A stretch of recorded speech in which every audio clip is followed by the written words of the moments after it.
This is TLV1.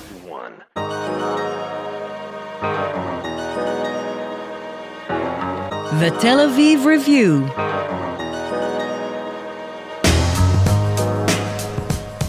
Hello and welcome to the Tel Aviv Review. I'm your host, Gilad Halper. Every week we bring you conversations with authors about the books and research and other things that we like. And if you like us, please consider becoming a Patreon supporter by going to our homepage. That's tlv1.fm/Tel Aviv Review. Scroll down to the bottom and click the big red button that says Patreon. Click and support us. Some of you have been doing this for months and years, and we simply cannot thank you enough. My guest today is Professor Emerita of Jewish Studies and History at Rutgers University and a recipient of the Lifetime Achievement Award from the Association of Israel Studies. She has authored dozens of articles and 4 books, most recently Desert Island Wall, Symbolic Landscapes and Politics of Space in Israeli Culture, which has just been published in Hebrew by Ben-Gurion University's Ben-Gurion Institute for the Study of Israel and Zionism, and is a revised version of her 2019 book, Desert in the Promised Land. Professor Yael Zerubbabel, hello and welcome to the Tel Aviv Review. Thank you very much. I'm glad to be here. So the main theme of the book is really the tension between geographical space as a metaphor and as a reality. Was the idea of the desert in Israeli culture an obvious case study? Did it lend itself to the question? Is the desert especially laden with symbolic significance? Well, that's a terrific question because it goes to the heart of my work. I actually decided to work on the desert because it wasn't a topic that has been researched, yet its presence and it is all over. And it's 60% of the territory of Israel, if we speak in geographical terms. But in fact, when I started to think about the Israeli attitudes towards the desert, and I would say attitudes in plural rather than in singular, I realized that it has developed from a geographical concept into a symbolic landscape. And it is used as a metaphor, not necessarily with awareness that it is used as a metaphor. And what attracted me to focus on this as a topic of my study is that earlier I researched the development and the meanings and the polemics around national myths. And these were events that were at the center of Israeli consciousness.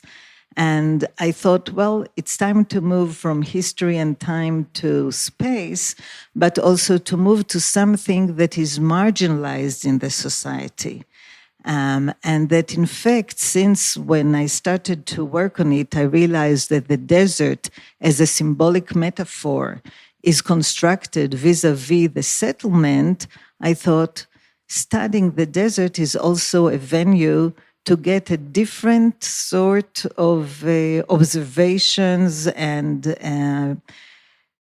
addressing issues that are at the center of the Israeli political culture through studying what is marginalized to get to the center.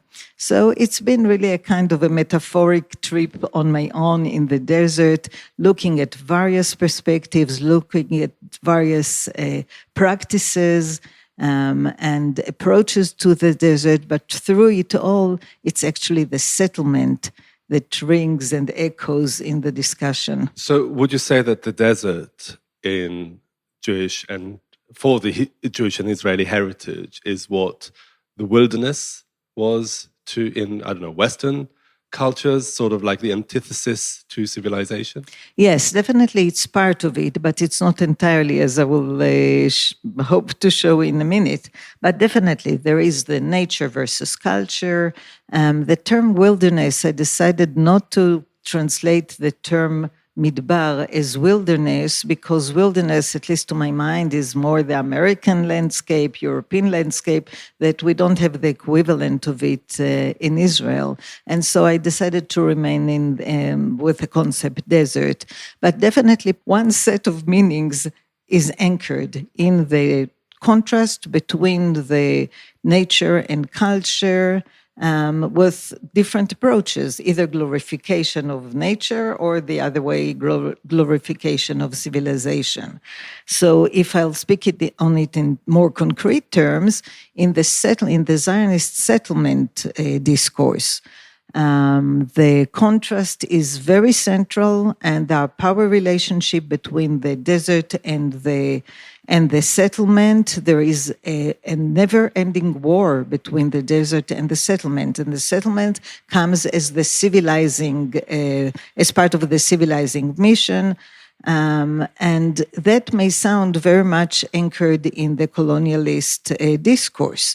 But in the Israeli case, there is another layer of it that creates a twist. It does not deny that there is an influence of the colonial discourse there, but it's also part of the Jewish memory and the impact of Jewish memory on the Israeli settlement discourse.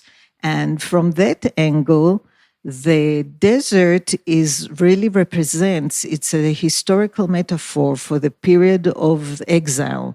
Now, most often that is spoken about or analyzed in relation to the Jewish people.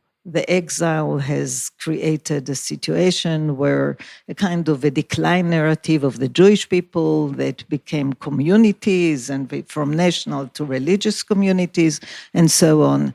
But in fact, when I looked at texts that describe the settlers came to Palestine and look at the landscape, or even tourists. It's not only those who settled. They look at the landscape of the land of Israel in their mind, namely Palestine, and they say, well, this is really a midbar, this is desert. Now, it's not that they didn't see that there are villages and towns and there are people here, and there were also Jewish colonies by then. To their mind, it looked like it is desert, and that's why I relate to it as a symbolic But also, they didn't mean just about the actual desert, this arid area in the south of Palestine or the Holy Land, right? I mean, for them, as you show in many cultural references, the desert was actually, it had nothing to do with the climate. I mean, it's very different from how we understand it today. Absolutely not. That's why the whole first part of the book deals with the desert as a symbolic landscape. They said desert about the swamps, and they said desert about the Rocky Mountains, and they said desert about the sand dunes along the beach. And anything that was outside of the Jewish settlement, the Yishuv, was desert. And that's why it's very fundamental to this part of the discussion of the desert, the contrast between the desert and the settlement, and that it's always a war. And the settlement stories that I looked at, they are all constructed with a war rhetoric and with an endless fight. And at the end, there is, a victory. But in fact, the victory is not really totally settled, because there's always the possibility that the desert would overcome and that really becomes a metaphor for Israel. What I'm talking about then there, you can really think about it in broader terms. Yeah, absolutely. But even before that, there's another layer here, which is that the desert was really the foundational area for the Jewish civilization. I mean, it's not just a contrast to civilization as we know it today, but it's actually where civilization started. Right. So these observations of the so-called desert in metaphorical terms, did they always have this sort of fascination or sort of like, a fatherly affection to the desert as the place we came from? Absolutely. And that brings us to the second meaning of the desert as a historical metaphor. And again, it's rooted in Jewish memory, in Jewish tradition, and that goes back to the Exodus. And the desert is not only what is so prominent in the Exodus formula, it's the area that is between exile and the Promised Land. And this is the area where the Torah was given, when the people was reinvented in so many ways in order to prepare for going to the promised land. It's also that the desert has remained as the mythical space that connects the Jewish people to its ancient past, to the ancient Hebrews, to the forefathers. And there are lots of, and I give in the book, I give examples of poetry and stories and films that really use this conception of the desert as the source, the mythical source or the mythical roots of the Jewish people. And in fact, there were writers, not in Israel, but mostly outside, like Jabez, who developed the desert as a more inherently important space for the Jewish people than the Promised Land, which is, of course, was a kind of critique of the Zionist conception.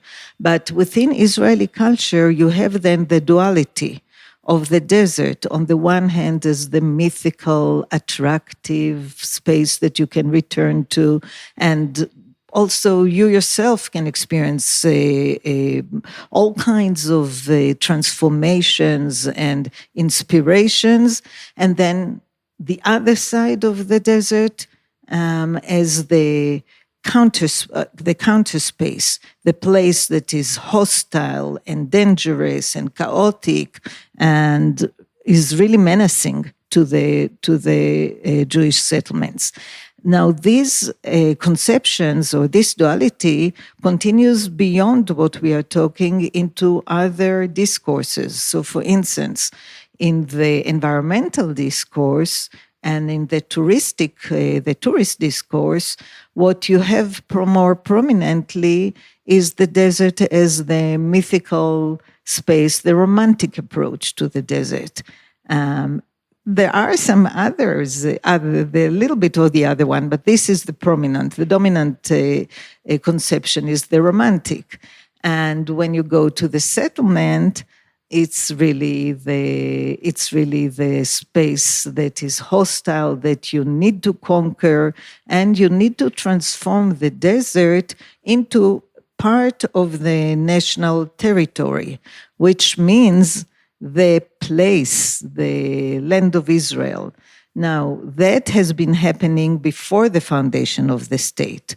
When the state was founded, then the question was, what is happening when the space of the desert that was defined as outside of the Jewish settlement all of a sudden is part of the state? And the majority of it, not just a part of it. Exactly, 60%. Yeah. And most of Israelis, don't think about it in these terms.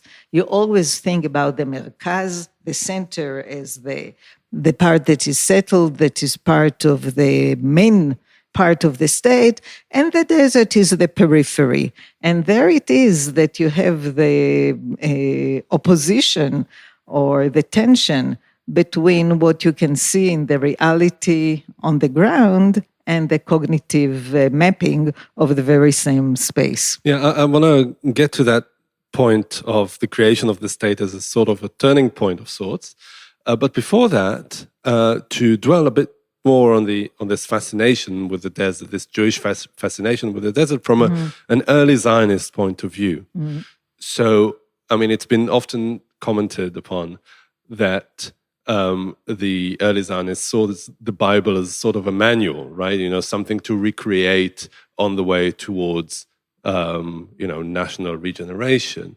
How did the concept of this very ambiguous concept of the desert feature in this approach to the Bible?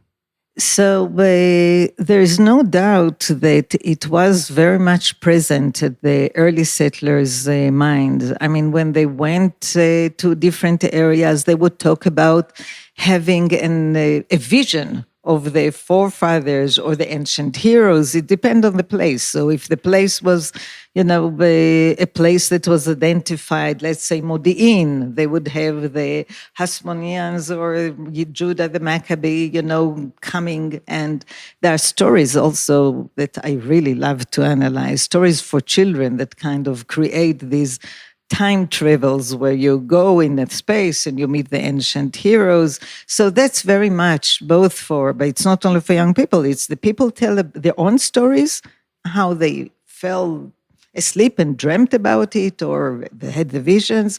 But there also, it appears in poetry and it appears in prose, so that's very much there.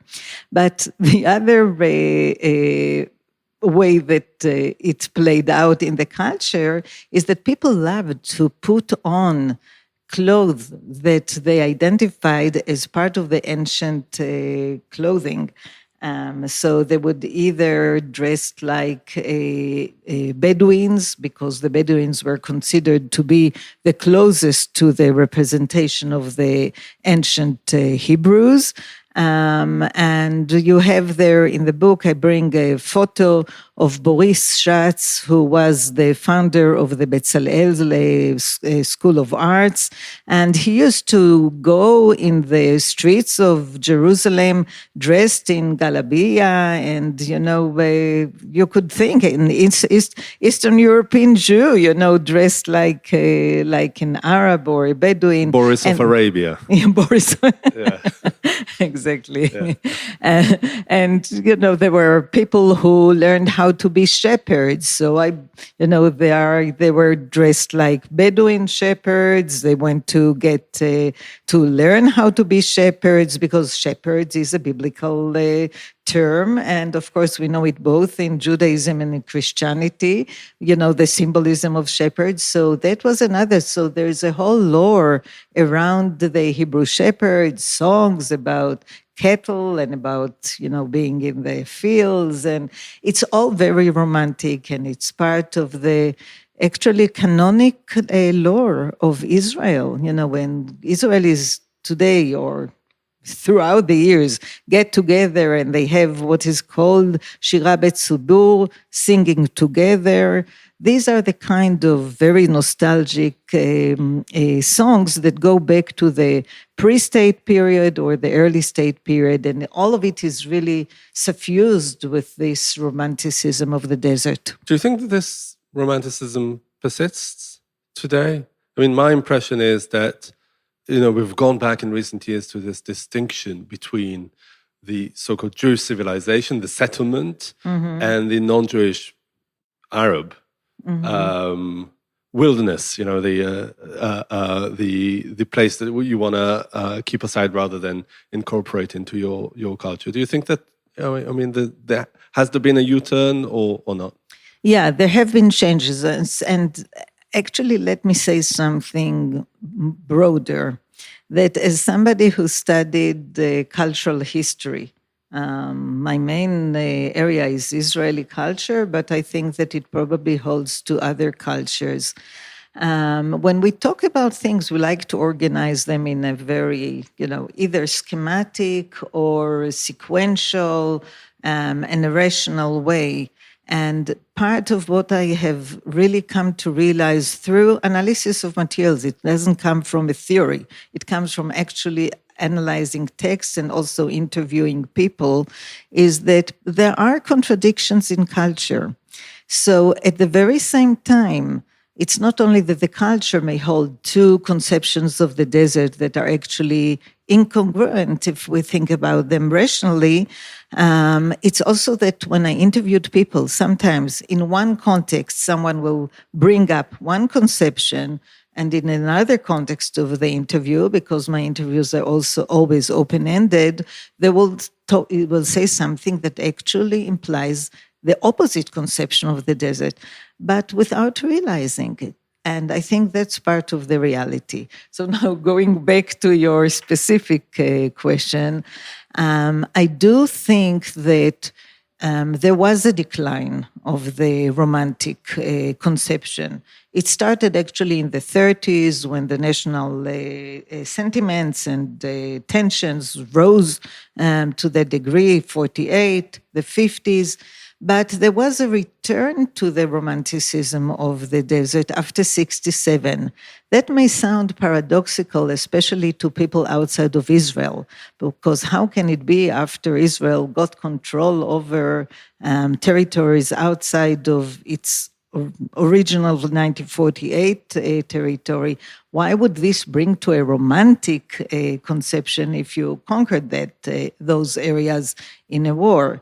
But it really brought about a different encounter or another encounter with Palestinians, with Druze, and with Bedouins in Sinai, the Druze in the Ramat Golan, in the Golan Heights, the Palestinian in the West Bank, and Israelis were fascinated at that period. It didn't last long, I would say. After Yom Kippur, that was the end of it.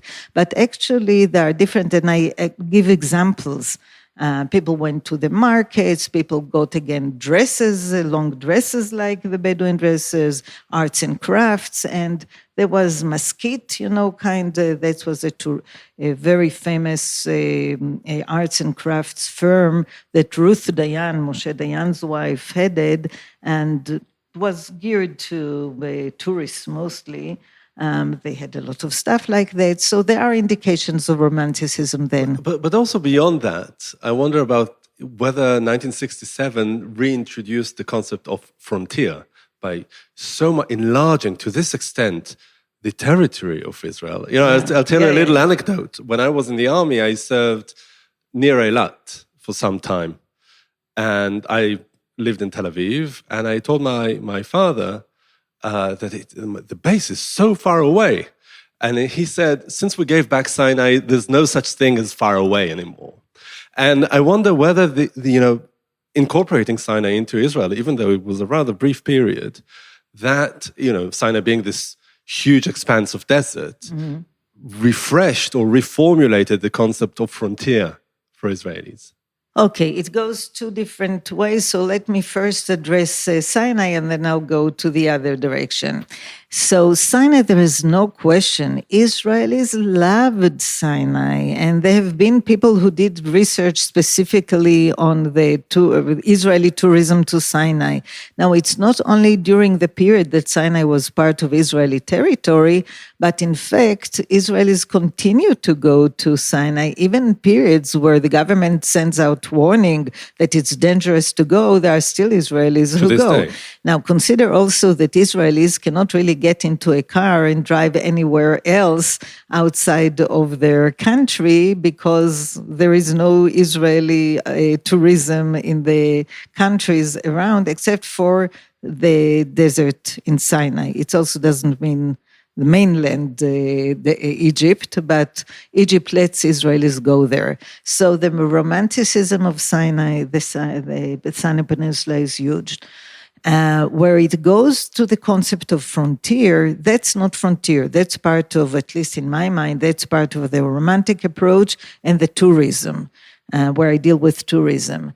The frontier question really gets again to the heart of the probably something that goes throughout the book and is very much part of the settlement discourse because frontier is really a concept that relates to that.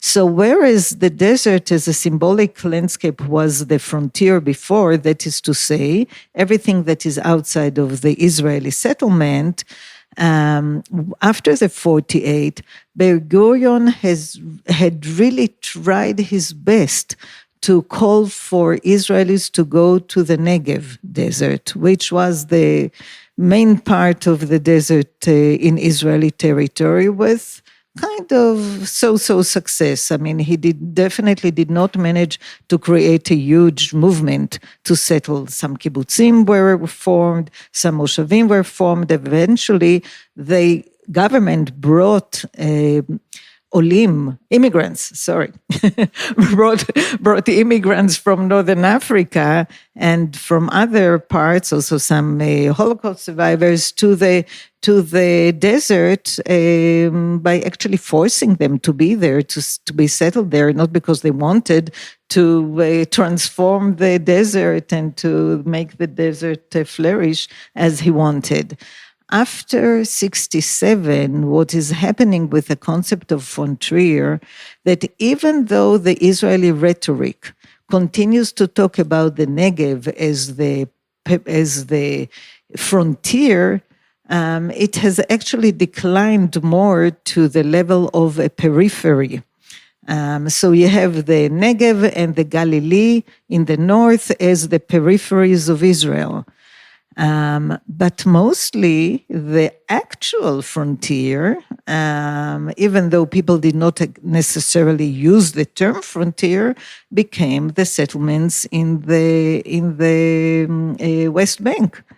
And that became as a movement that got funded, that got carried away with an ideology that was really sweeping both religious Israelis and Israelis who believed that anything that is the land of Israel, biblical land of Israel, that is to be part of what's become. And that actually, the post-67 is a period where the Negev really suffered until recently. Suffered, but it continues to suffer. It's not over.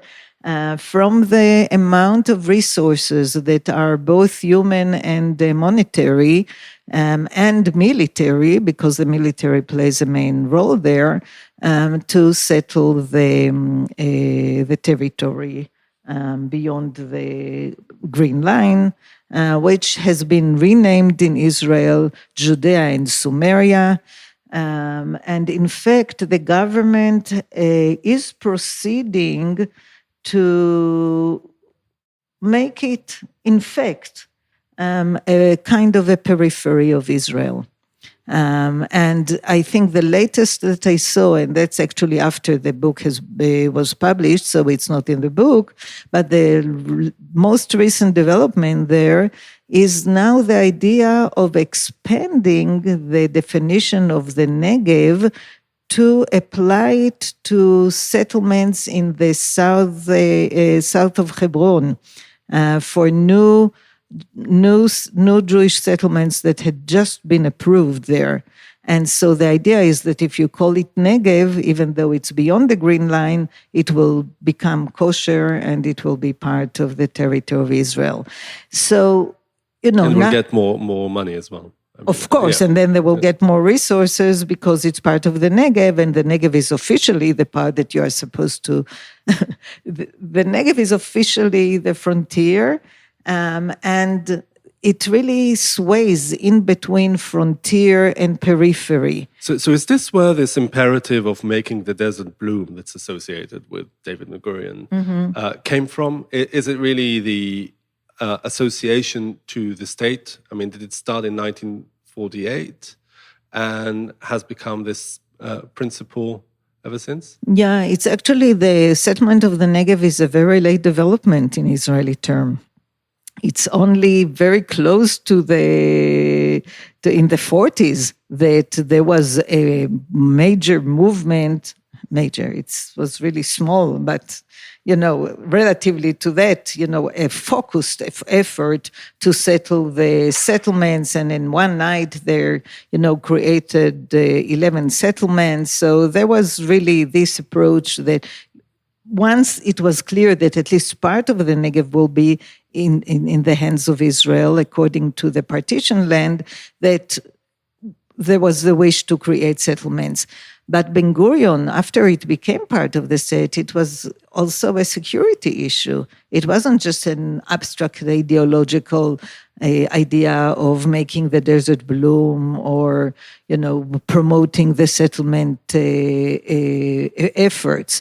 This was an issue that Israel needed settlements along the borders And in fact, here it's where we jump to the present, is that many of those settlements, the kibbutzim that were built along the border, that was part of the conception. Then they put also new immigrants there, in moshavim mostly, not in kibbutzim, and then with what was called the Ayarot Pituach, development towns, and now there are towns. But these settlements have always suffered from not enough resources, with a sense that they are partly neglected, and sometimes more than partly neglected by the center, and that the too many resources are going elsewhere. And in spite of the rhetoric that this is an important periphery or an important frontier, it's only when there is a military situation that the government pays some attention to them, and even then one can argue that not sufficient attention, and also as we know now. At the 7th of October, I mean, this neglect became a very physical phenomenon. I want to ask you, you touched upon it very briefly earlier, about this flipping of the value judgment of the desert recently in terms of environmental awareness and also tourism, that the desert, from this very negative, an area laden with negative meaning, has become this place that is an antithesis to the settlement, but in a good way. So it's like a venue of pre-modern nature and tranquility. Can you develop this a bit, how it came about? Well, I want really to focus on something that I haven't had a chance to talk, and this is the environmental discourse and the practices. It's really fascinating because it is a bit ambiguous. It still maintains the contrast between the settlement and the desert, but it flips the relationship between them. That is to say, the environmental discourse comes to protect the desert from the extra zeal of settlements, or what environmentalists see as an irresponsible planning that only takes into account security issues and needs of the society at the center, and ignores the needs and the important cause of protecting the center. So it has a few things there. For instance, one thing is that the desert is what is called the garbage site for the center. And if you think this is a metaphor, it's actually literally the garbage site for garbage that is transported from the center to the south. But also the desert is the site of nuclear sites. The desert is the site of prisons. The desert is the site of population that is less desired. So there is a whole thing about that. What is even more critical, and I forgot, the military. So much of the desert is really devoted to military needs. So these are bases, the military bases are there, and fire areas are there where the army practices. And so a lot of the desert it's actually impossible to settle now, because part of it is nature reserves, and part of it, or parks, and part of it belongs to the military. But even in the areas that are in between, what is now has been seen since the 80s, I guess more than before, that part of the security needs is also vis-a-vis the Bedouin population in the desert. And of course, the Bedouins are Israeli citizens. Those Bedouins who had remained in the desert after 1948 became Israeli citizens, but they were transplanted. They were taken from their areas to another area, and under military regime, like in the Galilee, and when it was abolished, they began to spread over the center of the desert, what is called Ramat HaNegev, the Negev Heights. And they settled in small settlements that they created, spontaneous settlements, as it is called, that are not recognized by the state. The state, however, had a different vision for the Bedouins. They wanted the Bedouins to become part of the urban environment. In other words, they created towns for the Bedouins and wanted them to move, to give them apartments in these residences, but to switch to urban life. And the Bedouins resisted. They really are agricultural people. They have herds, they have fields, and there is a lot of tension between the state and the government and the Bedouins, with more Bedouins getting settled in 7 Bedouin cities, but still other Bedouins living in this gray area of unrecognized villages that are not supported in any really profound way. And that really brings to crime in the desert, that brings to a sense of even Bedouins who go to the army and participate in the Israeli army feel that they do not get what they deserve after that. And that really is a sad story of the Israeli Negev. It's still the backyard of Israel. Yeah. However you look at it throughout history, and it gets all sorts of manifestations, but essentially the principle remains the same. I want to ask one last question about the 2 versions of the book. The English one was published in 2019, 5 years ago, and a revised Hebrew version is published these days. It's just been published. It sort of strikes me as the other way around, because so many cultural references are about Israel. For example, all sorts of expressions that you used in the book. I said, how the hell, I read the Hebrew one. How the hell do you translate, for example, Dor HaMidbar? I mean, when the generation of the desert, it means sort of a transitional period in a people's lifetime. I don't know if you, it's sort of a clunky explanation. So I wonder how things that are so clear and coherent to an Israeli reader needs so much explanation for a non-Israeli reader. That how did you do it the other way around, from the very expanded version to a more slim? I don't know. Maybe you can comment on that. Yeah, I think that since I have studied and taught in this United States, I kind of have developed as what I think about as a cultural translator in a way, trying to explain things actually both ways, but mostly about Israel to Americans, to American Jews, because there are differences. In fact, I got to decide what I'm studying, being intrigued by the cultural gaps or the lack of fully understanding between and differences between American Jews and Israelis, which is a token to how quickly Israeli culture has developed within 3, 4, or 5 generations. And it's really, and it's a very dynamic culture, which makes it really interesting. So,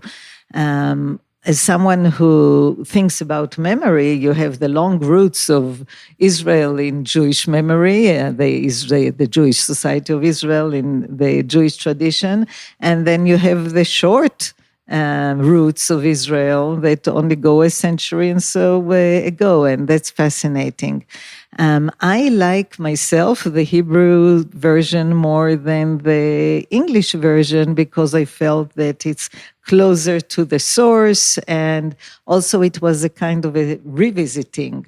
But I think that my writing is really geared to people who don't need to have an early information. I think you can take my book, Recovered Roots, Collective Memory and Making of Israeli Tradition. You don't need to know about, the particular myth that I analyze. You can read and get the history and the changes. And I tried to do the same thing with Desert in the Promised Land. So it does not require, and it's an effort, but I hope I managed. Maybe we should all read the 2 versions. Professor Yael Zerubbabel, thank you very much for joining us today. And many thanks to Itai Shelem, the manager of TLV1 Studios. And now we've got a request, because many or most of you listen to us on the Apple Podcasts app, and would like to ask you to please consider writing us a review. Good, bad, ugly, up to you. You too can support us by going to our website and subscribing onto a Patreon campaign. Check out our archive. It has probably close to 1,000 interviews by now, perhaps even more.